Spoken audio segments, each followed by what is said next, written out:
Hello everybody, hope you're doing marvelously well. We're back with another FAQ Friday, that is frequently asked questions. Please, as ever, if you aren't already, please subscribe. And you can go and join our mailing list, which is producelikeapro.com. Highly recommend it because you get loads of free gifts. There's free videos, free multi-tracks, drum samples, which are some of the best drum samples out there because they're not just mine. Some stuff from Aerosmith, I can't say what half of these things are. Anyway, they're really good. They've been used on tons of great records. They're a lot of fun. People like them. Anyway, oh yes, and there's that silly notification bell down there somewhat. If you hit that, you'll get notified. A lot of people are asking me about the live streaming ones that we do. And if you hit that notification bell, then YouTube will tell us when we go live. We do normally go live on Thursdays at 11 a.m., but sometimes we do a Tuesday as well. And of course, if you're subscribed and you're on the email list, you'll get notified when we go live as well. Okay, let's go for the first question. Can you record professionally a guitar with a practice amp? Yes, yes, and yes would be the answer to that. I mean, what would we call a practice amp? I suppose we can break this down to two things. Traditional old school practice amps were like 6-watt or 12-watt champs. And as any of you will know, that's a favorite amp. That's the Layla Guitar Sound, was, I believe, a 6-watt champ. I also know when I was working with Don Smith that when he was doing all of the Stones records and the Keith Richards solo records, that he also used a Fender champ all the time on Keith's guitar sound. So let's be honest, obviously a Fender champ is a small Fender tube amp, a valve amp. So it's not like a super, super cheap amp. I have over there a Fender G-Deck, which plays actually background tracks and I can solo over it. I also have a Yamaha THR series little baby amp. I have the little tiny Fender and Marshall, quarter watt or whatever they are, battery powered 9-volt amps. Why am I telling you about all these different amps? Well, all of them have a place. So yes, you can. Now, those little tiny amps are really, really good when you're trying to get a guitar sound to cut through a dense mix. I love the way that they have that little buzzy guitar sound. They're really fantastic. Now, let me tell you something about small amps, like 8-inch speakers and 10-inch speakers. One of my favorite producers and a good friend of mine, and I'm sure you know him, is Dave Jerden. Dave Jerden did all the big Alice in Chains records. He did all of the big Jane's Addiction records. He also did, well, you name it. He did a lot of Offspring, all this kind of stuff. And a lot of the time, he was getting those massive guitar sounds with all kinds of variations of amps. He almost always favored small amps, where he'd put a 57 on the front and a 57 on the back, and he'd flip the back one out of phase. So he'd use a small open back amp. I had the same thing with Brian Colstrom, because of course, Brian was Dave's engineer for years. Brian was a good old friend. Unfortunately, he died a couple of years ago. Very talented. Whenever we used to work together, if I was tracking guitars on his productions or we were working on stuff, co-producing it, it was always with small amps. Quite often we would take a little 6-watt champ and run another head into it and drive that speaker really heavily. So my point is, don't be discouraged. Don't read somewhere that you can't use this amp or that amp. The point is, there's a place for everything with guitars. One of the things I like, for instance, Mac DSP brought out that plugin called a FUTS box. Have you seen that? The reason why I suggest it is because they have this really cool feature where they go through all of these different IRs. We'll talk more about IRs in the coming weeks. Stay out for that. But what's great about it is they have like telephone speakers all the way up to 15-inch and everything in between. Every single speaker you can imagine. And it proves a point. You can set up a guitar sound, you can get a nice distorted sound, and then you can flick through all of these different speaker emulations, and it completely changes it. So why am I talking about that? Well, it's basically telling you there is a place for every single type of amp. So whatever you have, whether it be a little transistor amp that's worth 20 bucks, all the way up to the most expensive tube amp on the market, there's a place for it. And to be honest, I would go for using your practice amp because you're going to have a far more unique sound than just getting the same, bog standard tube amp that everybody else uses. It's really important these days to have individuality and have your own unique sound. So whatever you've got, use it, have fun, make some great music. Do you ever reamp? All the time. Okay, so a couple of answers to that though. Again, there always seems to be two answers to every question I get. Well, the two answers are, first of all, I always print a DI. Always. There's very rarely do we do a guitar even with an artist or myself playing where I don't print a DI.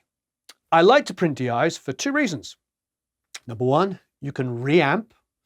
So I can go back out through my chain. I can use a radial reamp box, go back out and play through that. Or secondly, and just as importantly, I can stick a plugin on it. So I can use it for reamping either back through an amp, or I can stick quite often just a Sans amp. A bog standard comes free with my DAW Sans amp.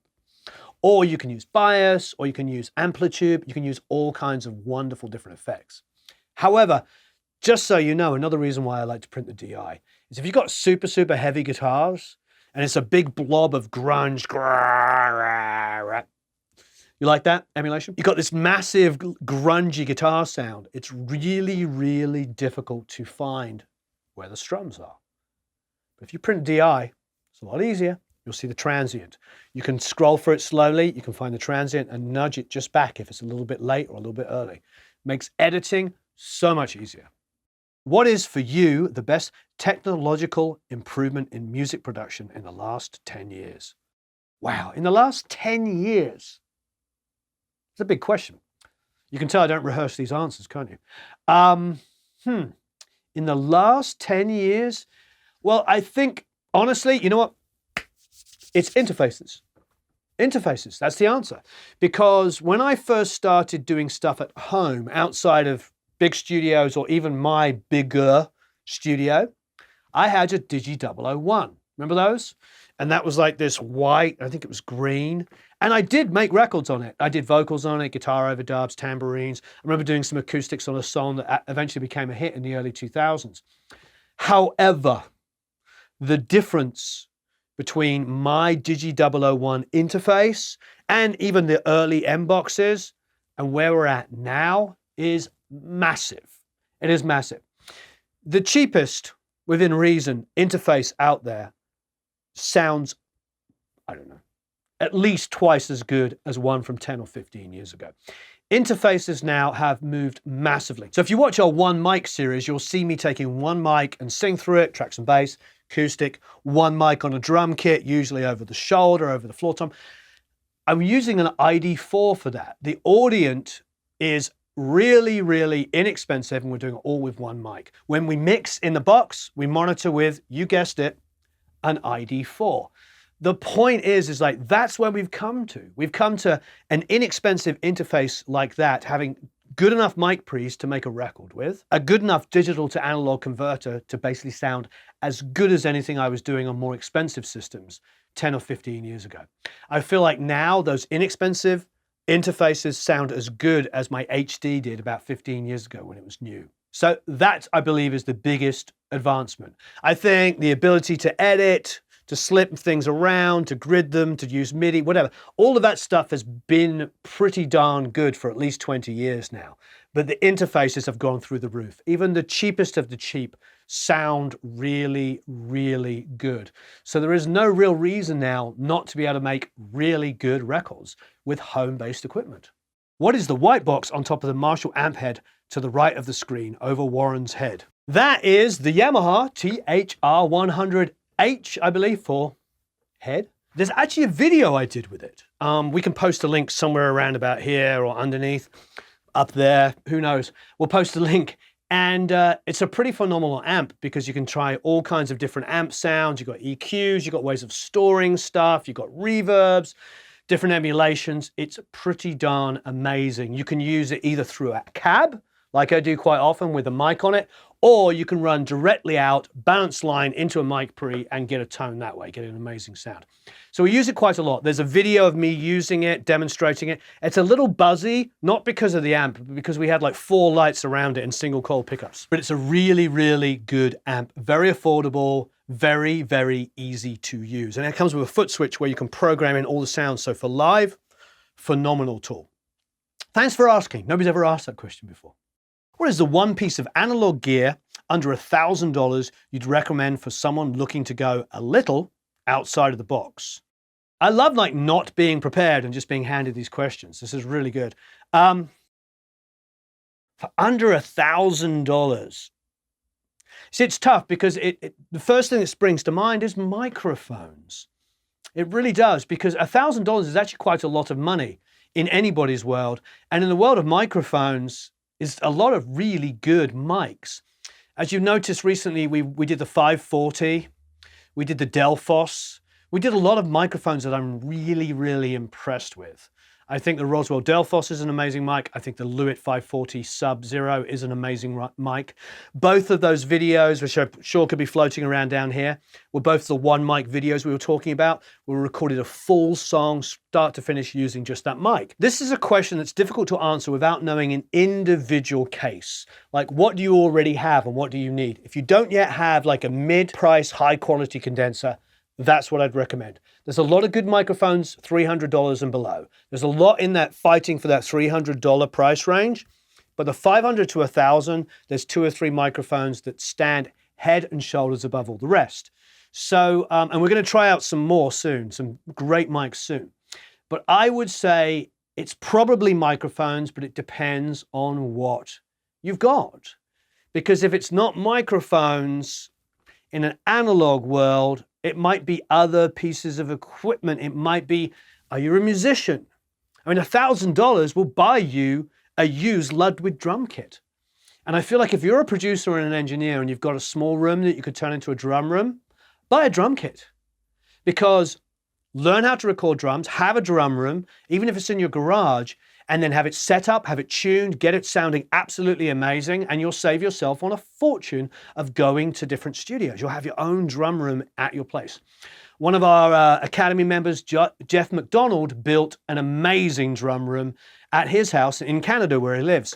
And it sounds phenomenal. He does incredible work, and I highly rate him. And he's a drummer, obviously, as well, which helps. But there's loads of our Academy members that are either drummers or want to have drum kits, and they put together those kind of scenarios. I think that as a producer and an engineer, if you want to do anything rock and roll based, rock based, country, indie, alternative, whatever, you really need to know how to record drums, and what better way than having your own drum kit. So I think for under $1,000, I think it's either microphones, or if you're a producer and want to establish yourself, get yourself a drum kit and record it. How often do you rely on a spectrum analyzer when mixing? I use the PAZ, P-A-Z, the PAZ spectrum analyzer, or I think it's called frequency analyzer. Frequently use the frequency analyzer. I don't use it all the time, but I use it frequently if I'm just to check something out. Now, there's lots of these great plugins that have frequency analyzers built into it, so you can see where there might be a boost or cut. However, I don't personally use too many of those, and you might ask why. Well, the reason why I don't use them is I find that I am looking and not listening. I like to mix and identify something I don't like, oh, what is that? There's something honky about it. Is it 6? Is it 7? Then I'll open up the PAZ and I'll find that offending frequency and I might cut it a little bit. I find if I'm looking at frequencies going like this the whole time inside of a plugin, I might start cut, and before you know it, I have lost all personality. We recently, in fact, just the other day, did a Feedback Friday inside of our Academy, and somebody said they thought the electric guitars were a little harsh. And I had to agree, they were a little harsh. However, that's what I wanted. I wanted that section to be really kind of aggressive and nasally and high, mid, harsh, so that when it broke down, the girl vocal coming in after that would be really soothing. It was a deliberate recording technique. However, if I gave that to somebody to mix and they were always looking at a spectrum analyzer, they'd probably go, oh, it's peaking in the high mids, and then smooth it out.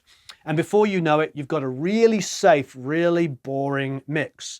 And this is a big problem when it comes to a lot of YouTube tutorials. They're all sitting there like teaching you how to take things out and flatten your mix, as it were. And that might be good in an EDM world where you're trying to cram in 50 things all at once so you can get a maybe big blob of loudness. But in a lot of organic music, you're trying to play with people's emotions subtly. You might want to just make something a little bit more aggressive in a place and then bring it down. You know, I'm not taking away from any genre, but ultimately making everything really even sounding is good for somebody to put into a video, but in real life doesn't make good music. It makes very safe, boring music. You want your music to be exciting and you don't want to be mixing. You guessed it, you do not want to be mixing with your eyes. You want to be using your ears and then enable a spectrum analyzer, a frequency analyzer. Find something you don't like and go, I hate this, what am I hearing? Find out what it is, pull it out.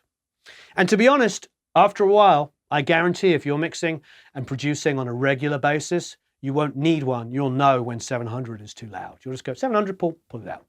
For those of us who don't have zillions of dollars, would you do a video sometime of your favorite Waves plugins and why you like them?